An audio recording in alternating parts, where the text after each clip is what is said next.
So somebody wrote in and asked the question and said, any advice on how to practice with this oil spill in the Gulf? This will help. I slide between anger and heartache, all the animals and fish that are dying so horribly, and it seems there is just no end in sight. I am not able to watch their suffering on TV. I have to change the channels.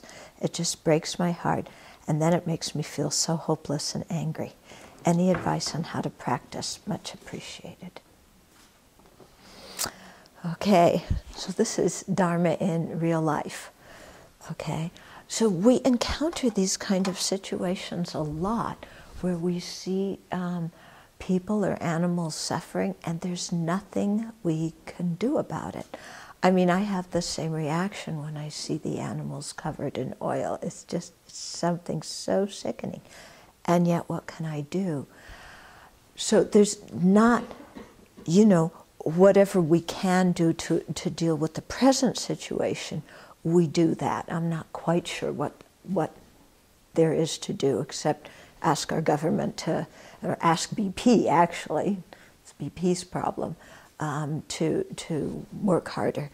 But another way to approach this is that when we see suffering, instead of feeling discouraged and despondent and helpless and therefore angry, because we are angry because we don't like feeling helpless, and then, you know, having bad thoughts and words and speech because of that, which only causes more suffering to ourselves and others.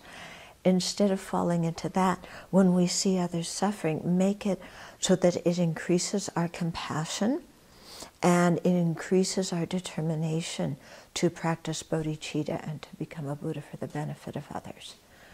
Okay, so when we meet difficult circumstances, you know, instead of the usual thing of this is too much, I can't handle it, let's use it as, you know, this is the field of my practice and it's going to make my intention to be a benefit even stronger. So then the question comes, well, how can I be a benefit? Well, you know, there's numerous ways in our life in which we can influence other people, be they animals or human beings, so that they don't create negative actions. When they don't create those negative actions, then they don't get born as the animals who find themselves in the Gulf getting covered with oil. Okay, or they don't find themselves as the animals whose habitat is getting destroyed. Yeah, and so here we're working in more of a karmic way. It's not going to have show instant effects right away.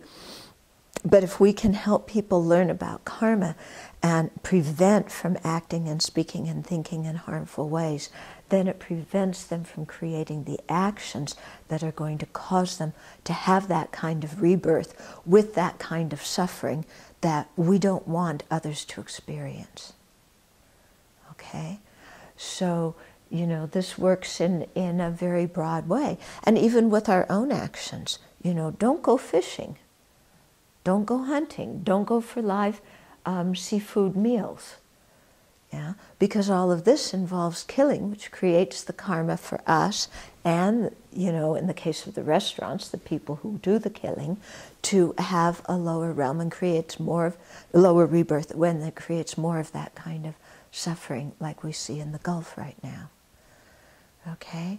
So the best thing we can do here is really work in a karmic way, yeah, to prevent harm, and also to really encourage people in whatever good actions they are doing, because when we encourage them, then they want to do more, and then of course that benefits them in their life and creates the cause for upper rebirth. Okay? So those two ways, use it as fuel for our own bodhicitta, and then do what we can to influence others on how they live according to the law of karma and its effects.